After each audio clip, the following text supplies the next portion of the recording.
Hello friends, मैं हूं शिवराज सिंह। स्वागत है आपका मेरे चैनल हिस्ट्री विद सिंह में। दोस्तों, सबसे पहले आज आप सभी को ढेर सारी बधाइयाँ, क्योंकि अपने चैनल का 100 सब्सक्राइबर हो गए हैं। इसलिए आपके प्यार के लिए आपको बहुत बहुत बधाइयाँ। ठीक है, तो ऐसे ही प्यार इस चैनल को देते रहिए और अपने दोस्तों से सब्सक्राइब कराइए, शेयर करिए और इससे दोस्तों मुझे भी काफ़ी उत्साह आएगा और मैं पूरी ताकत से आपके लिए वीडियो बनाऊंगा। ठीक है दोस्तों, तो आज का आपका टॉपिक है भारत पर तुर्कों का आक्रमण। ठीक है, और विशेषतः हम जो है महमूद गजनवी के बारे में आज आप इस वीडियो में पढ़ेंगे। तो और देखिए, इसमें सबसे पहले हम प्रारंभ करते हैं। देखिए, अरबों के बाद तुर्कों ने भारत पर आक्रमण किया। आपने अरबों के बारे में थोड़ी सी चर्चा आपने इस्लाम धर्म का जो अपना पिछला वीडियो है आपने देखा ही होगा। अगर आपने नहीं देखा है दोस्तों तो उसे आप देख लीजिएगा। ठीक है, तो तुर्क चीन के उत्तरी पश्चिमी सीमाओं पर निवास करने वाली एक असभ्य बर्बर जाति थी। इनका उद्देश्य क्या था? मुस्लिम साम्राज्य को स्थापित करना इनका उद्देश्य था। चलिए अब आ जाइए, एक शासक को आप देखिए इनके बारे में, अल्पतगीन गजनी साम्राज्य और यामनी वंश, गजनी वंश का यह संस्थापक था। ठीक है, वह सामानी साम्राज्य के शासक अब्दुल मलिक का जो है दास था। सामानी साम्राज्य के पतन के बाद इसने मध्य एशिया में अपना स्वतंत्र राज्य स्थापित किया, जिसकी राजधानी कहाँ थी? गजनी। गजनी कहाँ है? अफगानिस्तान में। ठीक है, गजनी में इसने स्वतंत्र तुर्क राज्य की स्थापना की। यहाँ तक आपका क्लियर हो गया। अब देखिए अगले शासक सुबुतगीन। सुबुतगीन कौन है? यह देखिए अल्पतगीन का एक दास था। क्या था? दास था। भारत पर प्रथम तुर्क आक्रमण 986 में गजनी के शासक इसी ने किया था, सुबुतगीन ने किया। 986 ईस्वी में सुबुतगीन हिंदू शाही राजवंश के राजा जयपाल के खिलाफ एक लड़ाई में भाग लिया था। ठीक है, इसमें कौन हारा था? जयपाल हारा था। ठीक है, लड़ाइयों की अभी जो है पूरे मैप के द्वारा आप अच्छे से समझेंगे, बहुत बढ़िया आपको समझ में आ जाएगा। ठीक है, आगे देखें। अब अगले शासक देखिए महमूद गजनवी को। महमूद गजनवी को ये देखिए, महमूद गजनवी जो था सुबुतगीन का पुत्र था। इसका पुत्र था, सुबुतगीन का पुत्र था। और अपने पिता की मृत्यु के बाद 997, किसी किताबों में 997, किसी किताब में 998। ठीक है, 998। तो इसके लेके आपको परेशान नहीं होना है। में गजनी के सिंहासन पर बैठता है। क्लियर है यहाँ तक? अब देखिए और जानकारी आप लीजिए महमूद गजनवी के बारे में। देखिए महमूद गजनवी, और महमूद गजनवी को महमूद गजनी भी कहते हैं। अब देखिए इसको जो है सुल्तान महमूद गजनवी इसे भी कहते हैं। सुल्तान की उपाधि इसने कैसे पाई? ध्यान दें, हमें इसका पता लगता है तारीख ए गुजीरा के अनुसार सिस्तान के राजा खलक बिन अहमद को हराने के बाद ही महमूद ने सुल्तान की पदवी ग्रहण की। ठीक है, ये आपको पता लग गया कि सुल्तान की उपाधि कैसे प्राप्त हुई इनको। और देखिए ये किस वंश का था? यामनी वंश का था। इसका शासनकाल क्या था? देखिए 997-98 से लेकर के 1030 तक इसका शासनकाल रहा। ठीक है, अच्छा, और देखिए उपाधियां क्या हैं इसका? सुल्तान के अलावा और क्या उपाधियां हैं? आप देखिए खलीफा कादिर द्वारा, जो उस समय के खलीफा थे, खलीफा के बारे में आपने समझा था ना इस्लाम धर्म के बारे में, वो वीडियो आप देख लेंगे तो अच्छे से आपको सब समझ में आएगा।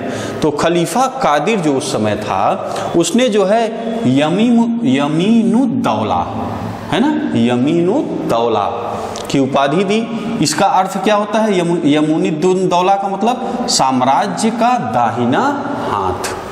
और देखिए एक दूसरी उपाधि कौन सी थी? अमीन उल मिल्लत। इसका क्या है? जो है मुसलमानों का संरक्षक। इसका अर्थ हुआ अमीन उल मिल्लत का मुसलमानों का संरक्षक। ठीक है। इसको जो है एक और नाम से जाना जाता है, देखिए बुत सिकन यानी मूर्ति भंजक के नाम से भी इसे जाना जाता है। और देखिए अरबी लेखक अल-बिरूनी इसके साथ जो है आया था जब भारत की लड़ाइयों पे था, ये आक्रमण जब कर रहा था उसी समय।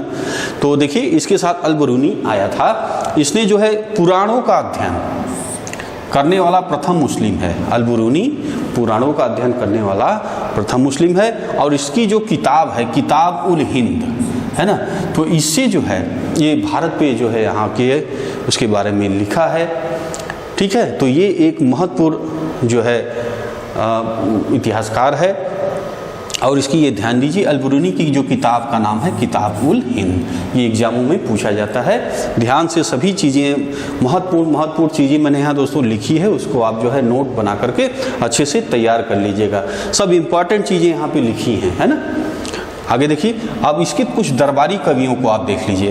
देखिए राजकवि जो है फिरदौसी है, ये फारसी भाषा का संस्थापक माना जाता है। इसको जो है शाहनामा इसकी पुस्तक, ठीक है। आगे देखिए बैहाकी ये इतिहासकार है।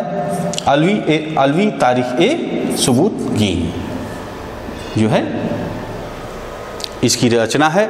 आगे देखें इसके आक्रमण का उद्देश्य क्या था।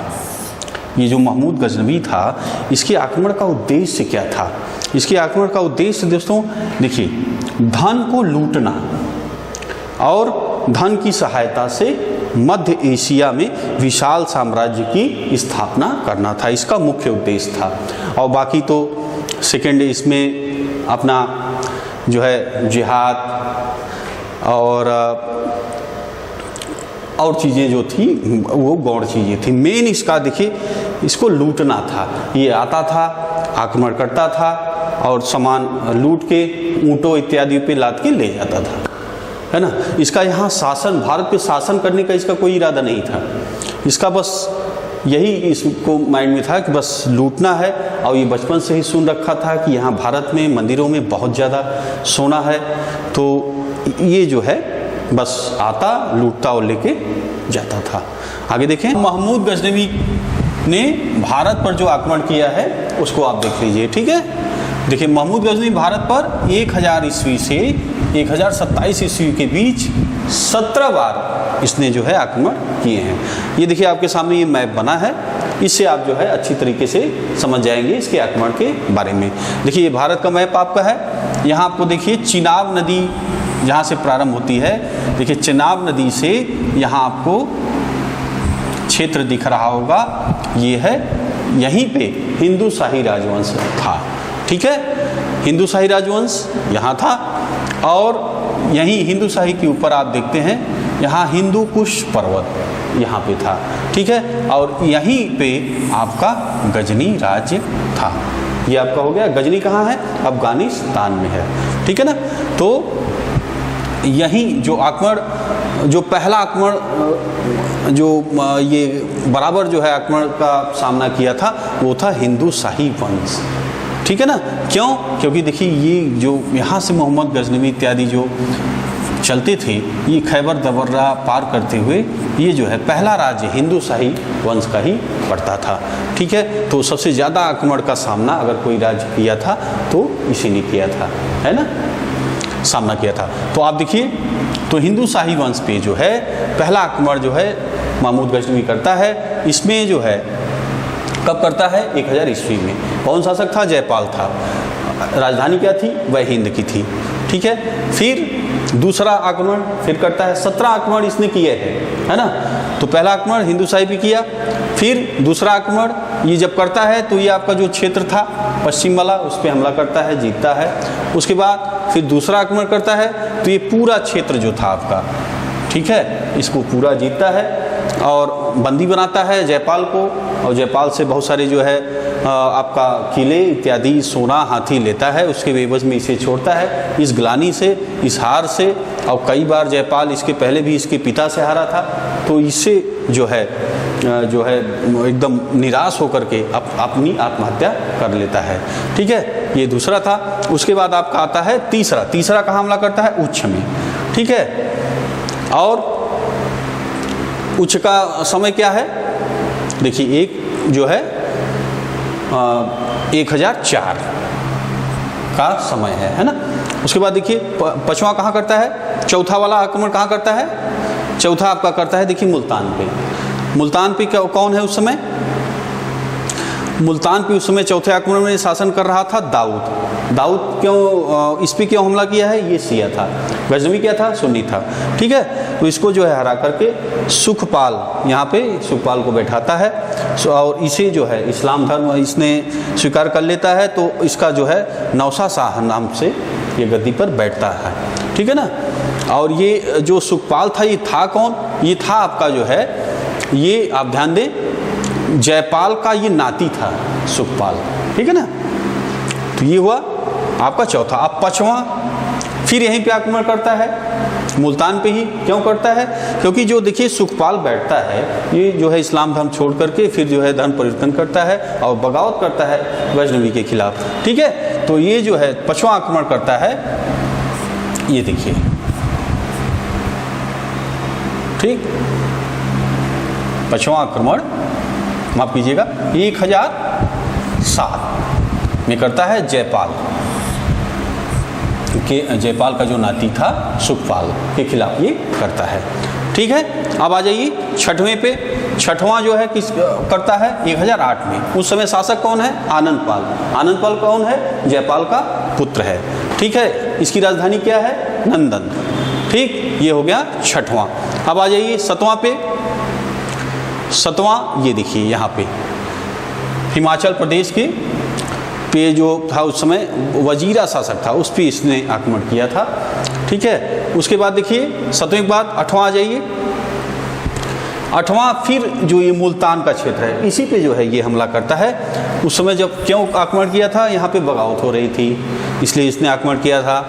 और देखिए आगे आए आपका नवा आक्रमण थानेश्वर पे इसने किया था जो हरियाणा में है, ठीक। यहाँ का राजा कौन था उस समय, राजा राम, ठीक। और आ जाइए अब दसवां आक्रमण।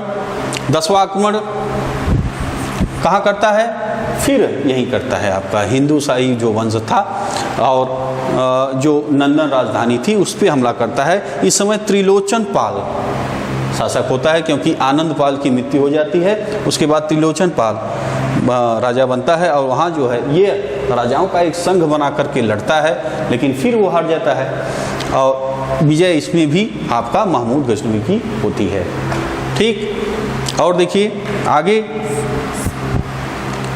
11वां हमला देखिए, ये कश्मीर।